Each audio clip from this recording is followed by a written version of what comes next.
तो previous class में हमने शीट्स ऑब्जेक्ट के ऊपर काम किए थे। आज हम बात करेंगे रेंज ऑब्जेक्ट पे। और रेंज ऑब्जेक्ट जानना जरूरी है कि आप चाहे यूजर फॉर्म के थ्रू या किसी भी चीज के through data pull and pull out and pull in करेंगे, वो एक्सेल रेंज पे ही जाता है। सो रेंज के बारे में अच्छी खासी पकड़ आपको होनी चाहिए।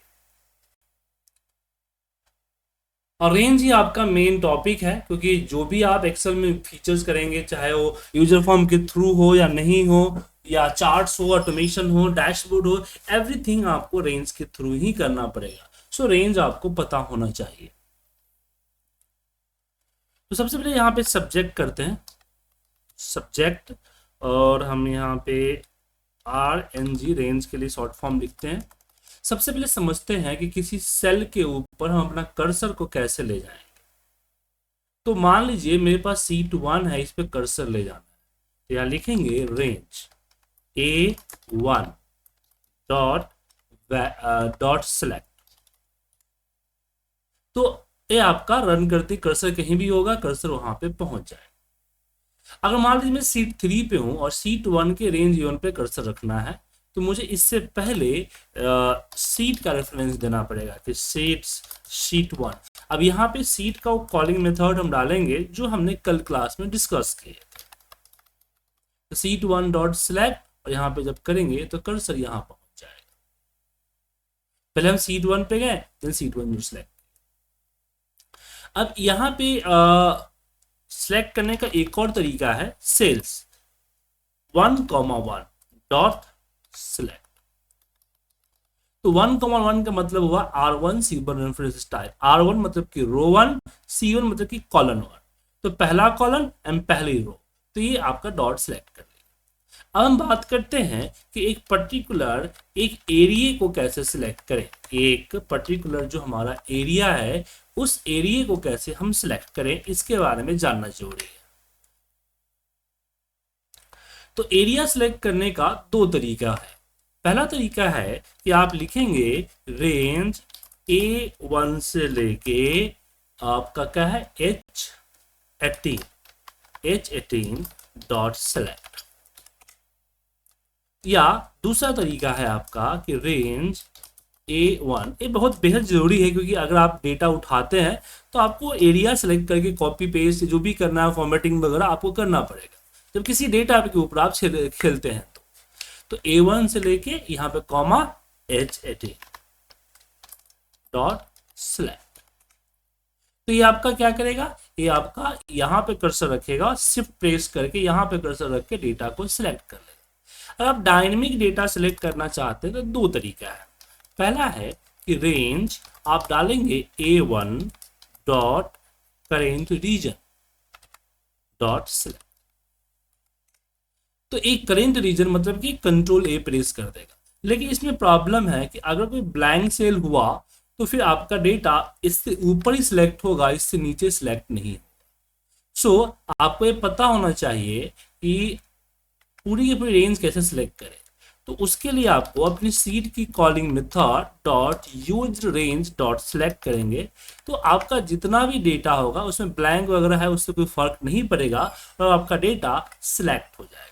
और सिलेक्ट होने के बाद ही बाकी कॉपी पेस्ट करना या चार्ट लगाना, पिवट लगाना, या जो भी बाकी और इवेंट है वो इवेंट की जा सकती है। तो ये थी हमारी डेटा सिलेक्शन में। अब बात करते हैं कि मुझे कर्सर को सबसे लास्ट में मूव करना है, तो कैसे करें। तो लास्ट में मूव करने के लिए हम लिखेंगे रेंज A1 डॉट एंड में क्या, तो हमने बोला डाउन और डॉट सेलेक्ट कर दिया। ऐसे केस में क्या होगा कि यहां से कर्सर डायरेक्ट नीचे चला आएगा। क्या आ जाएगा, कर्सर डायरेक्ट नीचे। पर एक छोटा सा प्रॉब्लम है कि अगर बीच में ब्लैंक हुआ तो कर्सर हमारा यहीं पे आके रुक जाएगा। तो इसका सॉल्यूशन क्या है, इसका सॉल्यूशन है कि हम नीचे से ऊपर ले जाते हैं। एक संभावित एरिया देख लेते हैं कि उतना से मेरा डेटा उस एरिया से कम ही होगा। जैसे कि मैंने यहाँ देख लिया कि 65,000 रोज से कम ही डेटा होगा। आप अपने हिसाब से अनुमान लगा के यहाँ पे दे सकते हैं। फिर मैंने बोला एंड, और हमने बोला डाउन नहीं, एक्सलेस अप डॉट सेलेक्ट। तो ये हमारा क्या करेगा, नीचे से हमेशा ऊपर आएगा, नीचे से क्या आ जाएगा, हमेशा ऊपर आएगा। तो सबसे पहले जाएगा 65,000 रो पे, और यहां से कंट्रोल और अप एरो करेगा और सबसे लास्ट में आ जाएगा। अब इससे ऊपर जो भी ब्लैंक है उससे मतलब नहीं, लेकिन लास्ट में आने से हमें नहीं मतलब है, हमें लास्ट की नेक्स्ट ब्लैंक रो पे आना है। तो ऐसे केस में कोड तो यही रहेगा, बट इसमें हम जो है डॉट ऑफसेट लगाएंगे। क्या लगाएंगे, ऑफसेट। इस ऑफसेट के अंदर में हम देंगे कि 1 रो एंड 0 कॉलम। यहाँ पे देखिए आपको देना पड़ता है रो एंड कॉलम, प्लस में दीजिएगा तो आगे की तरफ, माइनस में दीजिएगा तो पीछे की तरफ। ये आपका रो होता है, ये आपका कॉलम होता है। डॉट हमने कर दिया सिलेक्ट।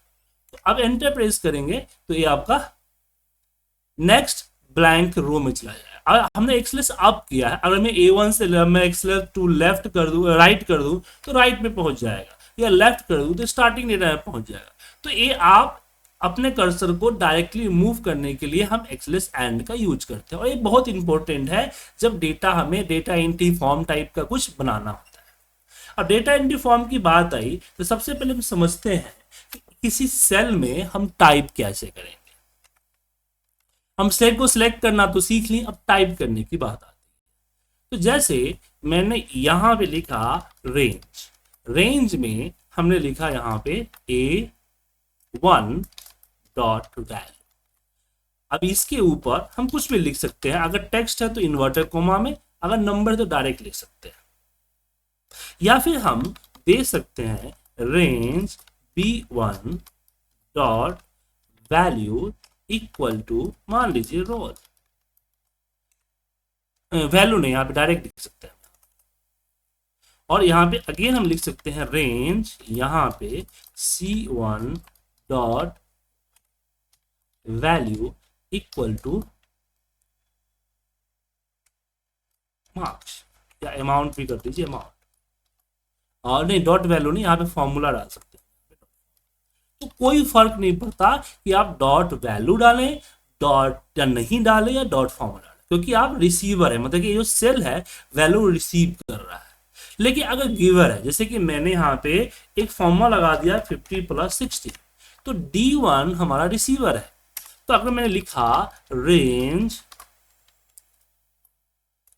A1 डॉट, अब इसमें डॉट वैल्यू लिखूं या ना लिखूं या फॉर्मूला लिखूं उससे कोई फर्क नहीं पड़ेगा।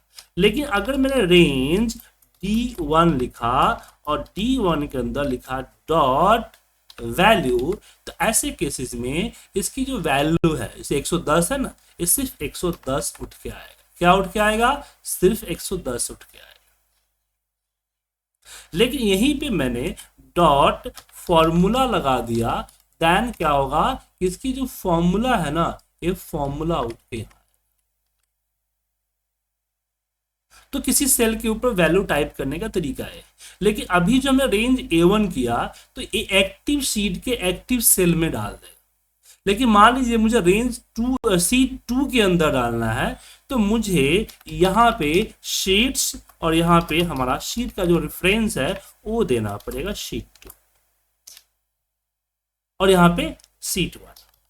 तो जब सीट का काम करते हैं तो फिर आपका सीट का रेफरेंस आपको उसके आगे लगाना। लेकिन सेम फाइल, कभी कभी क्या होती है कि हमारी अनदर फाइल से बुक 2 बुक 3 में भी चली जाती है, तो ऐसे केस में हम यहाँ पे वर्क बुक्स और यहाँ पे बुक 1 डॉट XLSX या जो भी एक्सटेंशन आपका वो डालते हैं। लेकिन ये फाइल खुला होना चाहिए, अगर बंद है तो फिर वर्क नहीं करेगा। तो इस तरह से रेफरेंस लगाते हैं। बट यहाँ सिलेक्ट करने के केस में हमें अलग अलग लाइन पे करना पड़ेगा, क्योंकि ये माउस इवेंट है। लेकिन जब हम डेटा डालते हैं तो डायरेक्टली डाल सकते एक लाइन में, अलग अलग लिखने की जरूरत नहीं है, क्योंकि प्रॉपर्टी को मेंटेन करता है। अब चलिए इससे बिहाफ पे हम 1-2 एग्जाम्पल करते हैं, और आई थिंक ये एग्जाम्पल आपकी जो यूजर फॉर्म वाली प्रोजेक्ट है उससे मिलेगा। तो फिलहाल हम एक काम करते हैं, सीट फॉर्म बनाते हैं, फिर हम यूजर फॉर्म पे भी बात करेंगे। सीट फॉर्म अपने एंड पे या नहीं कर, क्या सर, अपने एंड पे मैं बनाऊं या नहीं? नहीं, आप एक बार देखिए समझिए, पहले आपको समझना जरूरी है ना। मुझे क्या पता है कि आप मेरी स्क्रीन देख रहे हो कि अपना स्क्रीन कर रहे हो? तो पहले एक बार कंसेप्ट तो समझिए।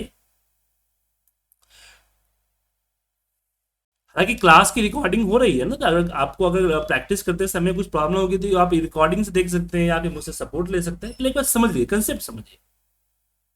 तो यहाँ पे मैंने फिलहाल क्या बनाया, हमने एक सीट बनाया, फॉर्म बनाया, एक डेटा फॉर्म, राइट। तो यहाँ हमने दिया एस आई डी, एक हम बनाते हैं एस आई डी, मतलब एक सीक्वेंस नंबर जनरेट होगा, देन सिस्टम का डेट, सिस्टम का टाइम, और फिर यहाँ पे नेम, सिटी और अमाउंट। ठीक है, तो ये चीजें हमने चार चीजें की है, और मैं फॉर्म के ऊपर ये चार एक फॉर्म डिजाइन कर लिया। अब क्या होता है कि जरूरी नहीं होता है कि हर बार हम जब इंडस्ट्री में काम करें, हो सकता है आपकी कॉलेज का कुछ और रूल हो, लेकिन जब किसी इंडस्ट्री में काम करने जाएंगे तो वहां पे यूजर फॉर्म अवॉइड किया जाता है मोस्टली, क्योंकि फैमिलियर होते हैं एक्सेल सीट पे। तो यहाँ पे मेरा नेम है, यहाँ पे सिटी है और अमाउंट।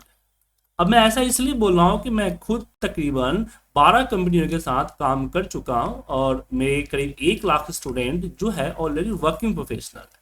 उनकी दी गई फीडबैक के अकॉर्डिंग मैंने बात बोली कि मोस्टली जो चीज़ें एक्सेल सीट पे हो तो ज़्यादा बेटर होती है बजाय यूजर फॉर्म के। तो अब मैंने यहाँ पे जो फीड करूंगा और बटन पे क्लिक करूंगा तो डेटा सीट पे जाना चाहिए, राइट। तो इसके लिए सबसे पहले हमें कुछ प्रिपरेशन करनी पड़ेगी। अब हम अपना तीसरा प्रोजेक्ट कर रहे हैं, project number 3, bracket open close. अब सबसे पहले हमें पता करना होगा कि डेटा सीट के अंदर इस आईडी को ऑटोमेटिक जनरेट करना सीक्वेंस, जैसे कि पहले 1 आ जाए, फिर 2 आ जाए, फिर 3 आ जाए, 4 आ जाए, इस तरह से। तो कैसे करें? तो ऐसी इस केस के लिए हमारे पास मैक्स का फॉर्मूला बेटर होता है। मैक्स क्या करता है, इस कॉलम की मैक्सिमम नंबर निकालता है और इसमें हम +1 कर देंगे तो हमारे नेक्स्ट जो रो नंबर है वो निकल जाती है। बट मैं यहां इसको ना करके हम VBA में करेंगे। अब इसके लिए हम यहाँ पे लिया आईडी। अब प्रॉब्लम है कि आईडी क्या है, तो मुझे डिक्लेयर करना होगा। यहाँ पे अब जब भी कोई वेरिएबल लीजिएगा तो आपको वेरिएबल को डिक्लेयर करना होगा। तो डिक्लेयर क्यों करना पड़ता है? देखिए, अगर हमने यहाँ पे अपने एक्सेल के अंदर VBA प्रोग्रामिंग करते किसी भी तरह की वैल्यू,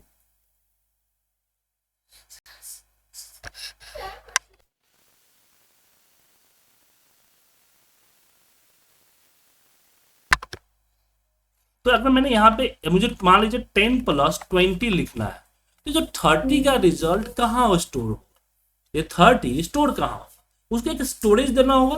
तो स्टोरेज के लिए जैसे मैथमेटिक्स में हम लोग XYZ ABC लेते हैं, उसी तरह से मैंने A ले लिया। तो अभी इसने क्या किया, सिस्टम के अंदर A नाम का डिफाइन किया। अब इसको हमने A को कहीं कहीं डिक्लेयर नहीं किया, तो इसने बाय डिफॉल्ट इसको ले लिया वेरिएंट। क्यों? क्योंकि एक्सेल के अंदर आपके VBA में यहाँ प्रोजेक्ट इसमें ऑप्शंस के अंदर में ये दिख रहा होगा रिक्वायर्ड वेरिएबल अनक्लिक होता है, इसलिए हम डायरेक्ट दे सकते हैं। लेकिन जब आप फाइल किसी और के लिए बना रहे हैं तो नीड टू डिक्लेयर। तो डिक्लेयर करने के लिए क्या है, तो यहाँ पे मैं जो देना चाहता हूं वो इंटीजर, लॉन्ग इंटीजर होगा, एक लॉन्ग नंबर होगा विदाउट डेसिमल। तो यहाँ पे हम लिखेंगे dim ID as a long, ID as a long. तो हमने क्या किया, अपने हार्ड डिस्क के किसी डायमेंशन के अंदर में आईडी नाम का एक लोकेशन क्रिएट किया जिसमें लॉन्ग डेटा टाइप एंटर होगा, मतलब विदाउट डेसिमल लेकिन एक बड़ा नंबर, -n+ दोनों में। अब इस आईडी के ऊपर हम कैलकुलेशन करेंगे मैक्स का, पर प्रॉब्लम ये है कि मैक्स फॉर्मूला सपोर्ट ही नहीं कर रहा है VBA को।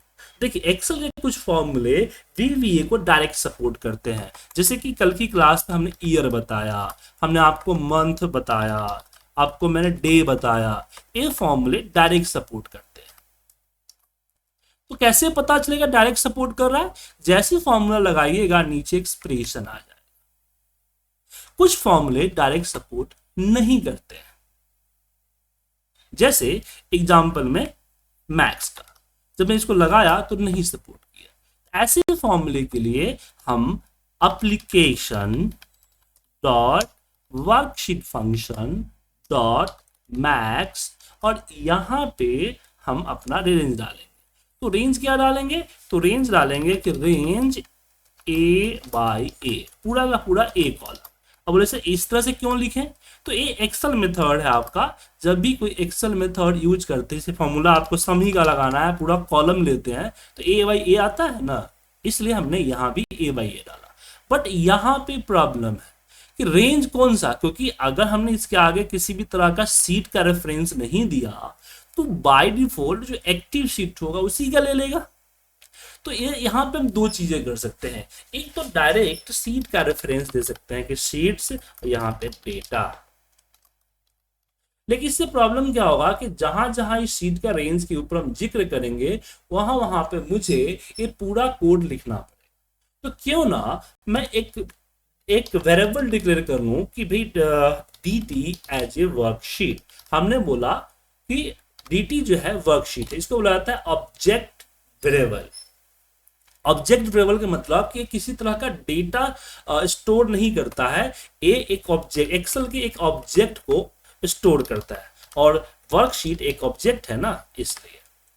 अब वर्कशीट हो गया कि भाई dt एक वर्कशीट है, पर कौन सा वर्कशीट है, तो यहां पे अब जैसे हमने आईडी को डायरेक्ट इक्वल कर दिया था क्योंकि वो हमारा डेटा टाइप था, क्योंकि आईडी एक डेटा को स्टोर करता था। बट यहाँ dt जो है वो किसको स्टोर कर रहा है, एक वर्कशीट को, एक ऑब्जेक्ट को। तो ऑब्जेक्ट में हमेशा सेट होता है, क्योंकि ऑब्जेक्ट कभी ट्रांसफर नहीं होते। जैसे जमीन किसी को खरीदी है, बेची नहीं जाती, ट्रांसफर होती है। जमीन जहां वहीं पे होता है, फिर जमीन का टुकड़ा आप लेते हैं और जो अपने थैले में भर के ले जाते हैं, नहीं, ट्रांसफर होती है। उसी तरह से वर्कशीट किसी पे लोड नहीं हो सकती, वो सेट होगी, मतलब असाइन होगी। तो यहाँ पे सेट dt इक्वल टू हमने बोल दिया शीट्स, और शीट्स में हमने दे दिया डेटा। तो अब क्या हुआ कि मैं यहाँ पे आसानी से इस डेटा की जगह पे dt लिख दूंगा, तो ये हमारा सही होगा। अगर मैं यहाँ MSG बॉक्स में जाऊं और आईडी को चेक करूं तो आप देखेंगे कि इस पे फिलहाल 0 आ जाएगा। रन करें, 0 आया क्योंकि यहाँ कुछ नहीं है। अगर मैंने आई नंबर 1 डाल दिया तो एक डेटा एंट्री हो चुकी है। अब मैं इसको रन कर रहा हूं तो देखिए 1 आया, तो मैं दूसरी आईडी के लिए +1 कर दूंगा तो ऐड हो जाएगा। अब मुझे अपना डेटा मुझे डालना है। फिलहाल तो यहाँ पे सिर्फ एक रो एंट्री है, लेकिन जैसे जैसे एंट्री होगी डेटा मेरा बढ़ेगा, तो मुझे लास्ट रो पे आना है। तो इससे पहले हमने आपको लास्ट रो के लिए ए मेथड बताया था, तो सेम मेथड यहां यूज करेंगे लास्ट रो जाने के लिए। तो यहां पे हम क्या करेंगे, लिखेंगे dt डॉट रेंज, रेंज में हम लिखेंगे a 65,000 dot offset 1,0 dot value equal to id +1। अब जब भी रन करेंगे आप देखेंगे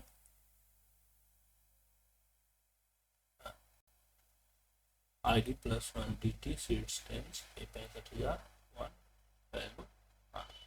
इसको रन करता हूं, नहीं डाल ब्लैक्स पे sheets data id plus range 65। अच्छा था, ये यहाँ पे हमने छोटा सा गलती कर दिया, मेरा ध्यान कहीं और था। यहाँ एक्सेलिस्ट अप लगाना तो भूल गया। अब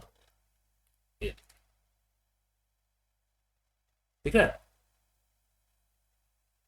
अब यहां से हम सारे डिलीट कर देते हैं, वापस करके। ओके ओके ओके, नीचे इसमें कुछ डला हुआ है, नीचे नीचे डला हुआ है, देखिए इसलिए ऐसा हो रहा है। 1 2 3 4 जितना बार हम रन करेंगे उतना बार सीक्वेंस नंबर ये बढ़ाते चला। अब क्वेश्चन है कि मुझे इस पे भी लिखना है, तो हर बार मुझे इतना लंबा कोड लिखना पड़ेगा एवरी टाइम। तो जैसे हमने वर्कशीट असाइन किया था वैसे हम यहाँ पे डिम करके हम R कर देते हैं, R as a range, range मतलब सेल। और फिर यहाँ पे हम नीचे आप इससे dt सेट होगा तब dt वर्क करेगा। तो यहाँ पे लिखेंगे सेट R इक्वल टू,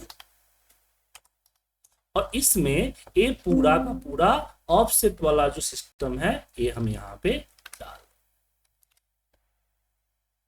अब मुझे सिर्फ आर डॉट वैल्यू, इसे कोडिंग हमारा आसान हो गई, वरना बार बार लिखना पड़ता। अब आपको ये समझ में आया कि हम वेरिएबल डिफाइन क्यों करते हैं, क्या बेनिफिट्स हैं। हेलो, आपको ये समझ में आया ना वेरिएबल डिफाइन क्यों करते हैं, और साथ में ये भी समझ में आ गया होगा कि ये हमने एक्सलेस अम एंड ऑफसेट वगैरह क्यों लगाया, ये समझ में आया, इसको क्यों लगाया।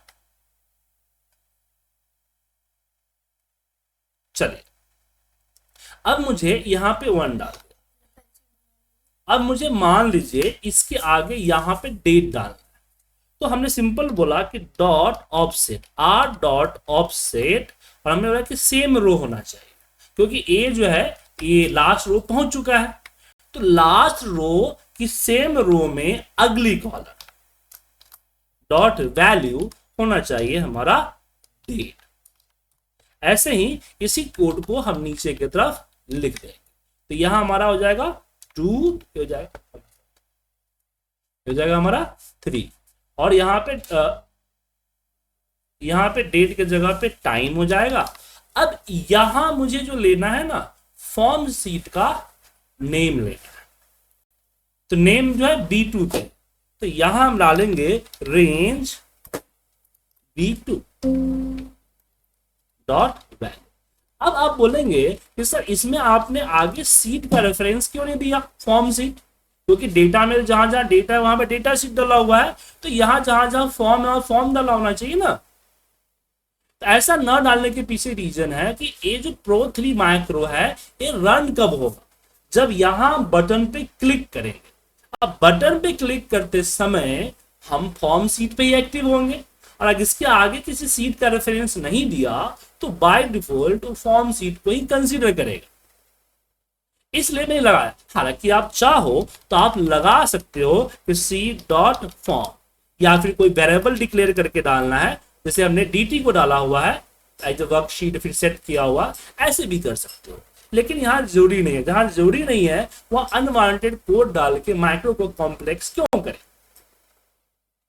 तो B2 नहीं होगा, B3 होगा, B3, और फिर यहां पे हम इसको यहां पे कॉपी किए और नीचे पेस्ट किए, जहां पे हम डालेंगे B4, और यहां B4 नहीं होगा, B5 होगा, B5, और यहां हमारा होगा B5, एंड ये है हमारा B8, और ये लास्ट वाला लाइन की जरूरत नहीं है, और 3 को इंक्रीज कर देते हैं, 3, ये हो जाएगा 4, ये हो जाएगा 5। ठीक है, अब यहां पे एक बार टेक्स्ट कर लेता हूं, तो यहां पे डाल के पूजा सिटी पुणे और अमाउंट 5। अब इसको एक बार रन, तो आप देखेंगे कि डेटा सीट पे आ गया, पर परफेक्टली आ गया, पर फॉर्म सीट में एक क्लीन नहीं। ऐसे केस में हम यहां लिखेंगे रेंज B3। ध्यान रखिएगा ये जो हम B3 दे रहे हैं वो आपका मर्ज नहीं होना चाहिए, मर्ज होगा तो एक और काम नहीं करेगा।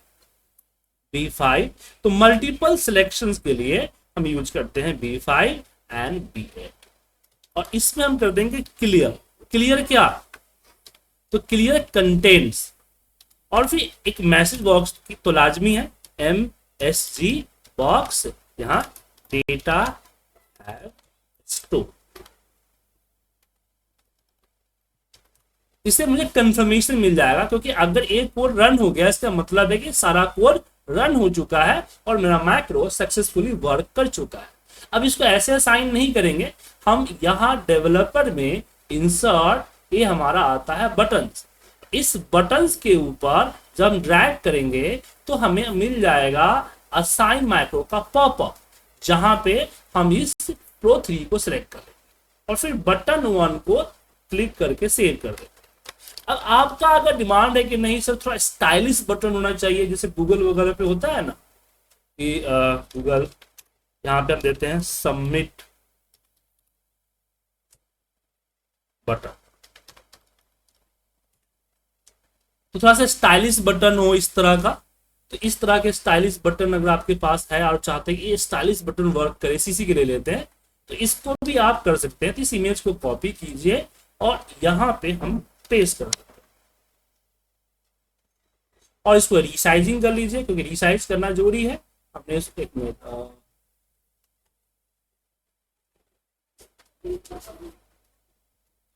पिक्चर्स में ये आता है हमारा साइज, इसको हम क्रॉप करके तो नीचे मैटर लिखा हुआ है ना हटा देते हैं। ठीक है, अब इसको सेलेक्ट करके छोटा करते हैं और इसके ऊपर राइट क्लिक, असाइन मैक्रो, क्या मिल रहा है, असाइन मैक्रो। अब इस असाइन मैक्रो पे क्लिक करके इस प्रो 3 को सेलेक्ट करें। अब जैसे इस पे हम क्लिक करेंगे, चाहे इस पे क्लिक करेंगे, क्लिक करते ही एक देखिए मैसेज बॉक्स आ गया, डेटा क्लीन हो गया और यहाँ पे देखिए दूसरी एंट्री हो गई। अब इस तरह से हम जो भी एंट्री करेंगे, जैसे मैंने लिख दिया रवि, सिटी में रख दिया हमने यहाँ पे पुणे और यहाँ पे अमाउंट रख दिया 1000। अब जैसे एंट्री करेंगे, ये सबमिट बटन करेंगे एंड। तो ये तो हो गई हमारे एक्सेल सीट पे। लेकिन कई बार जैसे बताया कि पॉपअप वगैरह होना चाहिए, जैसे यूजर फॉर्म, तो ये सेम कोडिंग मेथड है हमारा यूजर फॉर्म पे भी सेम चलता है। अब आप बोलेंगे सर पहले आपने ऐसा क्यों बताया, क्योंकि जब एक्सेल सीट पे मैं समझाऊंगा तो आपको बेटर तरीके से विजुलाइज होगा और चीजों को समझेंगे, और अभी आपने समझा भी। अब इसको हम सेम थिंग यूजर फॉर्म पे डालेंगे, बस यहाँ जो रेंज वाला पार्ट है वहां पे यूजर फॉर्म के कंपोनेंट आ जाएंगे। तो सबसे पहले एक यूजर फॉर्म डिजाइन करना है, तो यहाँ यूजर फॉर्म पे क्लिक करते हैं, फॉर्म को थोड़ा सा रिसाइज करते हैं, उसके बाद इसकी बैकग्राउंड वगैरह को यहाँ से दिख रहा होगा बॉर्डर, यहाँ पे बैक कलर, और बैक कलर को थोड़ा सा मैंने यहाँ पे प्लेटलेट पे चले गए, तो इतने सारे हमारे कलर के सिस्टम है, हम एक अच्छा सा कलर चूज कर लेते हैं। उसके बाद ऊपर जो यूजर फॉर्म की हेडिंग है, इस हेडिंग को यहाँ जब इस पे हम यूजर फॉर्म पे क्लिक करेंगे तो ये आपका प्रॉपर्टी बार आएगा, जिसमें कैप्शन, ऊपर लिखा हुआ चीजों को कैप्शन माना जाता है, और यहाँ पे कैप्शन को चेंज करके लिखेंगे कि data entry form, data entry form. उसके अलावा यहाँ पे और बाकी चीज में माउस पॉइंटर वगैरह बाकी और चीजें भी है जिसके छेड़छाड़ कर सकते हैं, तो आप अपने हिसाब से खुद देखिएगा। अब इसमें हमने सबसे पहले हमें क्या बनाना, अब ध्यान रखिएगा, यहां आप जो भी टेक्स्ट बॉक्स बना रहे हैं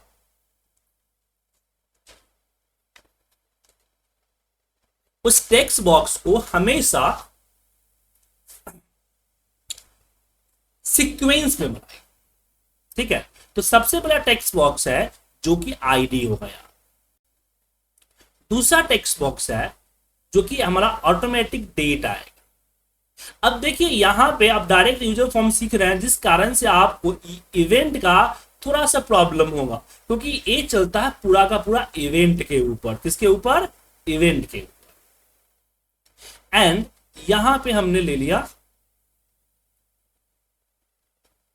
ये आ जाएगा नेम, अब यहां पे आ जाएगा हमारा सिटी।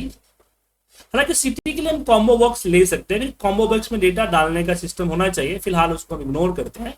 और फिर ये हमने डाल दिया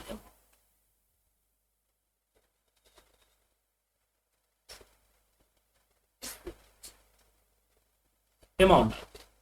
अब इसके आगे इसका नरेशन डालना जरूरी है, तो यहां हमने आईडी डाल दिया, आईडी, इस पे क्लिक किया। अब इस पे क्लिक करने के बाद पीछे का बैकग्राउंड डार्क है, डार्क है, तो इसकी फॉन्ट कलर हमेशा व्हाइट होनी चाहिए। इसको लीजिए यहां, तो फॉन्ट कलर के लिए यहां आपका बैक कलर है, ये आपका बॉर्डर स्टाइल है, इसमें आएगा आपको फोर कलर। फोर कलर जो ब्लैक है उसको आप यहां से व्हाइट कर दे तो व्हाइट दिखेगा। अब इसी को कॉपी करके अब हम पेस्ट करते हैं यहां पे, कंट्रोल सी और कंट्रोल वी, क्योंकि फिर ऐसा करने से होगा कि बार बार मुझे ए नहीं करना पड़ेगा, क्या बोलते हैं, चेंज नहीं करना पड़ेगा ना कलर वगैरह, तो कॉपी पेस्ट भी कर सकते हैं। तो ये हो गया हमारा डेट, एंड इसको कॉपी किया एंड पेस्ट, ये हो जाएगा हमारा टाइम। तो पहले आपको user attractive user form design करना आना चाहिए। डायरेक्ट चाहेंगे कि मैं यूजर फॉर्म पे कोडिंग करूं, तो कहने का मतलब कि यूजर फॉर्म अगर इंटरेक्टिव अच्छा नहीं है तो क्या फायदा। एक अलग सा गोबर सा बना दीजिएगा तो उसे कोई फर्क पड़ेगा नहीं पड़ेगा। तो एक इंटरेक्टिव डैशबोर्ड होना चाहिए, तो एक इंटरेक्टिव यूजर फॉर्म होना चाहिए। और यूजर फॉर्म इंटरेक्टिव हो उससे पहले उसकी डिजाइनिंग आपको ठीक ठाक करनी पड़ेगी और उसमें थोड़ा सा टाइम देना।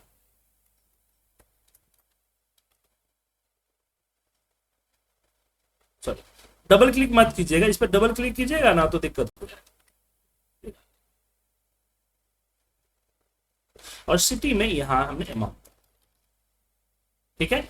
अब देखिए अच्छा नहीं है, अलाइन नहीं है, तो इस सब को हम कंट्रोल के साथ सेलेक्ट कर लेते हैं और ऊपर फॉर्मेट के अंदर में अलाइन के अंदर में लेफ्ट हम अलाइन करते हैं, तो सारा लेफ्ट एक सीध में आ गया। अब यहां हम अपना, अब मान लीजिए कि मुझे इसमें बटन ही चाहिए, तो यहां से कमांड बटन ले सकते हैं। लेकिन आप बोलेंगे नहीं सर, ये जो बटन दिया हुआ इस तरह का एक बटन होना चाहिए, तो क्या ये बटन इसके ऊपर हम डाल सकते हैं?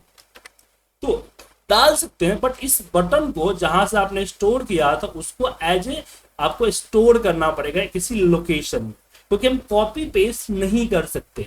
क्या नहीं कर सकते हैं? हम कॉपी पेस्ट नहीं कर सकते हमें। तो मैं इसकी स्क्रीनशॉट लेता हूं जो कि मेरे स्क्रीनशॉट वाले डिवाइस में स्टोर हो जाए। अब यहां पे हमने ये पिक्चर लिया और पिक्चर लेके मैंने इसके ऊपर लिया, सॉरी एक मिनट, यहां से पिक्चर ये लेना, पिक्चर लिया। अब यहां नीचे आपके सामने आ रहा है पिक्चर जो कि नन है, इस पे क्लिक करके आप उस लोकेशन पे चले जाइए जहां पे आपने पिक्चर को स्टोर किया है और पिक्चर ले लिया। हालांकि बटन से ही काम चल सकता था, ऑल फाइल,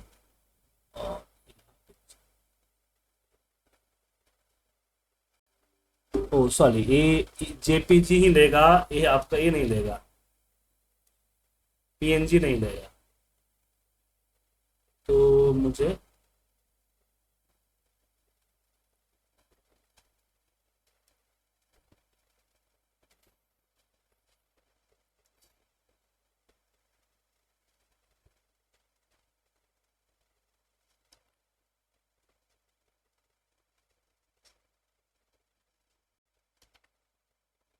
तो सेव एज करना है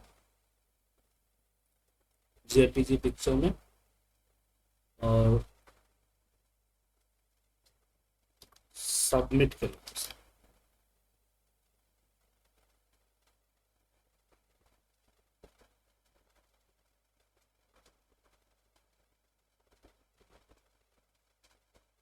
अब ये जो देखिए सही नहीं दिख रहा है, तो यहां आपको पिक्चर साइज मोड में जो पिक्चर साइज मोड है उसको क्लिप को लेके हमें स्ट्रेच कर देना। तो स्ट्रेच करते ही वो अपने साइज में आ जाए इस तरह से। बट इसकी जो बाकी का बॉटम है वो गलत होगा, तो इस पे आपको ऐसा बटन लेना पड़ेगा जो कि पीछे के जो व्हाइट विंडो है उसको कर दे। लेकिन मैं तो आपको बोलूंगा कि ये वाला ही चीजें लें, सही रहे।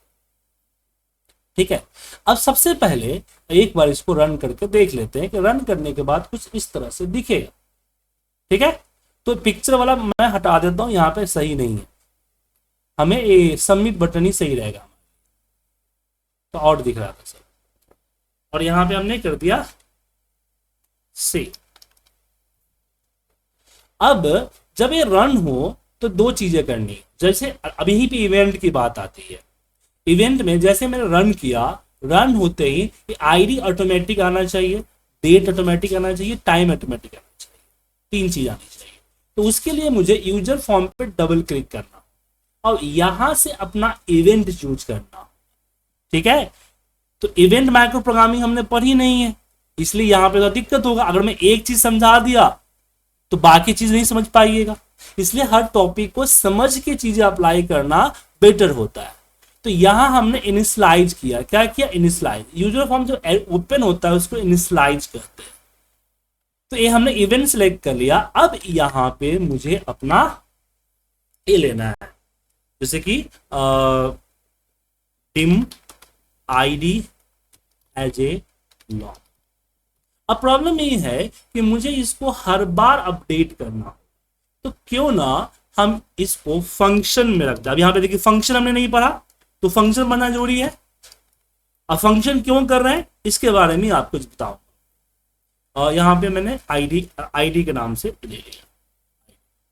तो यहां पे हमने बोला कि dim dt as a worksheet, हमने वर्कशीट लिया और यहां पे हमने किया सेट dt इक्वल टू क्या है, मी डॉट नहीं सॉरी शीट्स, और यहां पे हमने डेटा। उसके बाद हमने यहां पे एक आईडी लिया डिम। अब यहां पे आईडी ऑलरेडी यहां पे डला है, तो आईडी नहीं, यहां पे आई करो, आई एज ए लॉन्ग, और यहां पे हम I equal to application dot worksheet function, और क्या लगाएंगे, मैक्स लगाएंगे। क्या लगाएंगे, मैक्स। और मैक्स के अंदर dt dot range a by A देंगे। क्या देंगे, a बाई ए। ओके, अब आईडी से आई पे आ गया। अब यहां पे लिखेंगे यूजर फॉर्म 1, क्योंकि इसका नाम यूजर फॉर्म है, इस user form 1 dot text box 1 dot value equal to ID plus 1।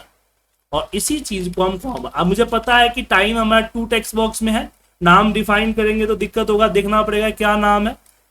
बड़े बड़े फॉर्म पे बहुत सारे नाम होते हैं तो डालने में दिक्कत होती है, इसलिए हम टेक्स्ट बुक 1 2 3 सीक्वेंस में करते हैं, और सीक्वेंस को लेके यहाँ पे हम फॉलो करते हैं। यहाँ पे 3, तो इसे कोडिंग में आसानी हुई हमें, आपने बनाया था याद होगा। ठीक है, ये हमने यहाँ पे डाल दिया। अब इस आईडी को हम यहाँ कॉल करें, किसी कोई एक वेरिएबल ले लिया a इक्वल टू आईडी ओ ब्रैकेट ओपन क्लोज। तो ऐसा करते ही ये आईडी नाम का फॉर्मूला रन हो जाएगा। तो बोलेंगे सर एक कोड हमने यहां किया, तो ये क्यों नहीं किया, क्योंकि मुझे इस मेथड को दो बार रन करने हैं, इसलिए तो 2 बार मुझे यहां कोड लिखना पड़ता है, इसलिए हमने फंक्शन में डाला। ठीक है, तो अब मैं अगर जैसे ही यूजर फॉर्म को रन करूंगा, यहाँ पे यूजर फॉर्म पे आऊंगा, यूजर फॉर्म को रन करूंगा, तो रन करते देखिए आईडी ऑटोमेटिक आ गया, डेट ऑटोमेटिक आ गया और टाइम ऑटोमेटिक आ गया। बट इसमें कोई भी चेंज कर सकता है, सो आई वांट टू कि डिसेबल रहे। तो ऐसे केस के लिए आपको इसको सिलेक्ट करना होगा और यहां से आपको जाना होगा अनेबल, यहां पे आपको दिखेगा अनेबल, उसको ट्रू को फॉल्स करना है। डिसेबल करने से क्या होगा कि ये डेटा, इस पे जो डेटा आएगा वो सिर्फ हमारे वीवीए प्रोग्रामिंग से ही आएगा, कोई भी यूजर इसके ऊपर छेड़छाड़ नहीं कर पाएगा। सो हमने यहाँ पे अपना डिसेबल कर दिया। अब मैं इसको अगर रन करता हूं तो ये चेंज नहीं होगा, इसमें चेंज होगा। और हमने सीक्वेंसली डालने के लिए इसलिए बोला, एक तो यहाँ कोडिंग में हमें आसानी होगी, और दूसरा हम अगर एक्सेल का टैब प्रेस करेंगे तो ऑटोमेटिकली वो सिटी में चला जाएगा। अगर मान लीजिए कि पहले आपने अमाउंट करते बाद में सिटी करते, तो यहां से जंप होकर वो अमाउंट पे आ जाता, फिर सिटी में आता। इसलिए जब भी आप यूजर फॉर्म डिजाइन करेंगे तो हर एक टेक्स्ट बॉक्स या चेक बॉक्स जो भी आप इवेंट लेते हैं उसको सीक्वेंसली करें। अब मुझे क्या करना है कि जैसे मैं यहाँ पे फिल डालूं और सेव पे क्लिक करूं, ये हमारा सेव पे यहाँ पे सेव हो जाना चाहिए, मतलब कि डेटा चला जाना चाहिए। अब जो मॉड्यूल 1 में जो कोड लिखा था, इसी कोड को मैं करता हूं कॉपी, और इसके ऊपर इस पे डबल क्लिक करके हम पेस्ट कर देते हैं। अब जो यहां पे पेस्ट कर दिया, अब जो हमने आईडी एज लॉन्ग लिया है, इसके जगह पे मैं आई ले लेता हूं, और यहाँ पे आई प्लस, इसमें एक चीज करने की जरूरत, यहाँ पे आईडी वगैरह डालने की जरूरत नहीं है, क्योंकि हमने उसको यूजर फॉर्म पे डाल रखा है, तो ये हमने यहाँ से हटा दिया, इसकी जरूरत नहीं है। तो R dot value equal to ID plus 1 नहीं होगा, यहाँ पे हम करेंगे me dot text box 1 dot value, और यहीं पे ये सारा चीज में मी क्यों किया, तो मी का मतलब हुआ एक्टिव फॉर्म, हालांकि मी के जगह पे आप यूजर फॉर्म 1 डाल सकते हैं, जैसे कि मैंने यहां डाला होगा, और आप मी भी डाल सकते हैं, तो आपकी श्रद्धा है। तो ये हमने डाला यूजर फॉर्म, यहाँ पे 2 डॉट वैल्यू और यहाँ पे 3 डॉट वैल्यू, यहाँ पे 3 डॉट वैल्यू। इसके बाद यहाँ आ जाएगा 4 डॉट वैल्यू। बाकी सब में कुछ और चेंज करने की जरूरत नहीं है। और यहाँ हो जाएगा आपकी 5 डॉट वैल्यू, 5 डॉट वैल्यू, और यहाँ आ जाएगा आपका 6 डॉट वैल्यू। एक बार चेक कर लीजिए, ये आपका 1 है, यहाँ चेक कर लीजिए 1 2 3 4 5 6। अब मान लीजिए कि मुझे यहाँ पे एक क्लियर बटन भी देना है। अगर एक क्लियर बटन भी देना है तो यहां हम क्लियर बटन लगाते हैं। तो अब ये मुझे जो सारे को क्लियर करना है,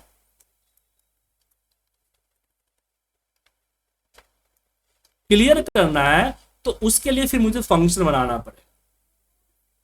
ठीक है, तो यहां हमने सारे वैल्यू यहां पे डाल दिए, तो एक क्लियर कंटेंट का ऑप्शन यहां से मैं हटा देता हूं, मैसेज बॉक्स रहने देता हूं, और इसके बाद हम यहाँ a इक्वल टू ID वाला फंक्शन को हम करेंगे, ताकि नेक्स्ट एंट्री के लिए हमारा जो ID है, जो डेट है, जो टाइम है, वो हमारा फिर से अपीयर कर दे, चेंज कर दे। ठीक है, और उसके बाद हमें यहां पे एक फंक्शन और बनाना है, फंक्शन CL के नाम से। अब इसके अंदर हमने क्या किया, बोला कि यूजर, जब भी फंक्शन में दे तो आप यूजर फॉर्म में मी ना लिखें, आप पूरा यूजर फॉर्म का नेम लिखें। User form dot text box, 1 आपका आईडी है, 2 डेट है, टाइम है, 4 है आपका, 4 डॉट यहां पे लिखिए वैल्यू, और यहां इक्वल टू ब्लैंक कर दीजिए। इससे क्या होगा, ये आपका ब्लैंक हो जाएगा, डेटा जो डला हुआ है वो सारा ब्लैंक हो जाएगा। तो यहां पे हमने 5 कर दिया, 5, ये हमने 6 कर दिया, 6 ब्लैंक हो गया। अब मुझे यहां मैसेज बॉक्स डालने के बाद आईडी डालने के, यहाँ आईडी डालने के बाद यहाँ मुझे a इक्वल टू CL वाला फंक्शन को चलाना पड़ेगा। किसको चलाना पड़ेगा, CL वाला फंक्शन को। तो देखिए फंक्शन बनाने से फायदा क्या हुआ कि जैसे इस फंक्शन आईडी की बात करें तो यहाँ पे आईडी मुझे 2 बार करनी थी। एक तो मुझे जब मेरा फॉर्म इनिशियलाइज हो तो आईडी करना था, दूसरा जब मैं डेटा डाल लूं तब मुझे अपने आईडी अपडेट करने थे। तो अगर मैं ये फंक्शन ना बनाता तो क्या करना पड़ता, मुझे ये पूरा जो लाइन ऑफ कोड है, ये लाइन ऑफ कोड मुझे यहां भी लिखना पड़ता और मुझे यहां भी लिखना पड़ता, और भी जगह होंगे तो वहां भी लिखना पड़ेगा। इसलिए हम फंक्शन का इस्तेमाल करते हैं ताकि हम कोड को बच सके। समझे जैम जी, कोई दिक्कत इसमें? अब यहां मुझे बटन पे आना है और ये जो क्लियर दिख रहा है इस पर डबल क्लिक करके मुझे 2 फॉर्मूले लेने हैं। यहां देखिए लिखा है कमांड डॉट क्लिक। एक तो a इक्वल टू हम आईडी को रन करेंगे ताकि मेरा अपडेट हो जाए दोबारा से, और a इक्वल टू CL को करेंगे ताकि मेरा क्लियर हो जाए। अब मेरा फॉर्म बिल्कुल रेडी है टू टेस्ट।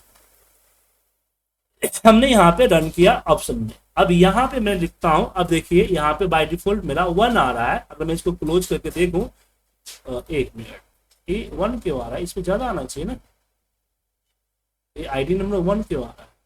यहाँ पे आईडी, अच्छा सॉरी, यहाँ I+D होना चाहिए और हमने यहाँ पे ID+D कर दिया है। अब कोई दिक्कत होगा तो मुझे एक ही जगह चेंज करना है ना सर, बाकी जगह चेंज करने की जरूरत नहीं है। तो फंक्शन का ये फायदा होता है। आईडी नंबर 5 आ गया। अब इसमें नाम हम लिखते हैं ओम, यहाँ पे सिटी रख दिए नोएडा, और यहाँ अमाउंट लिख दिए 500। जैसे सेव पे क्लिक किया, डेटा का मैसेज आया और देखिए यहाँ पे 6 हो गया ऑटोमेटिक, यहाँ डेट टाइम भी चेंज हो गया, और यहाँ पे देखिए खाली हो गया।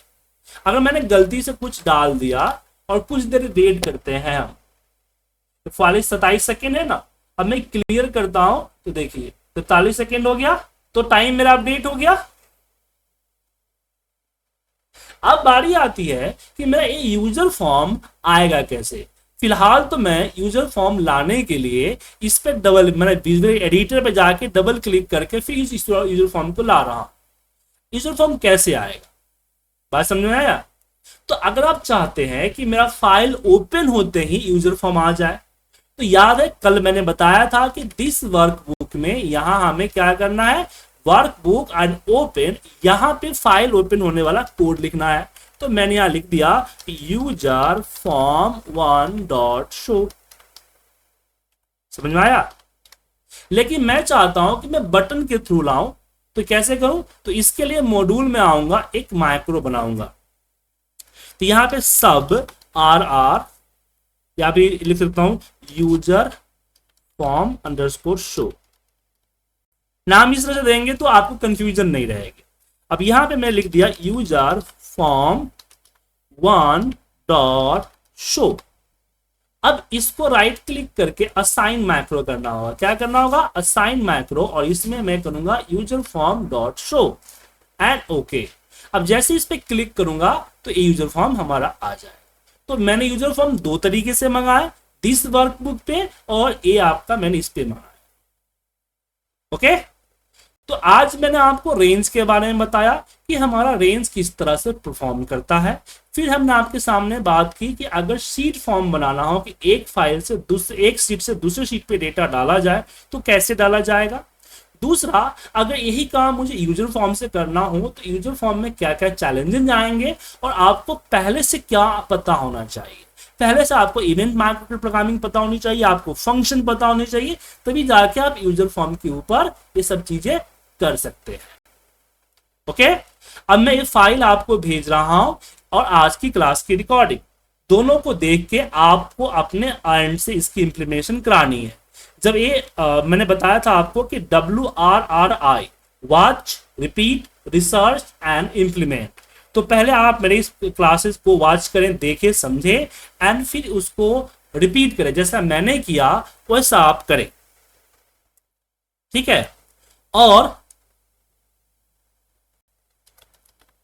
जब आपका उसके अंदर कुछ रिसर्च करे, कोई चेंजिंग करे, जब सब कुछ सही हो जाए देन आप अपने प्रोजेक्ट में इसको इंप्लीमेंट करें। डायरेक्ट अगर प्रोजेक्ट में इंप्लीमेंट करेंगे तो एरर आने का चांसेस होगा, अच्छे से नहीं आएगा। समझ में आया?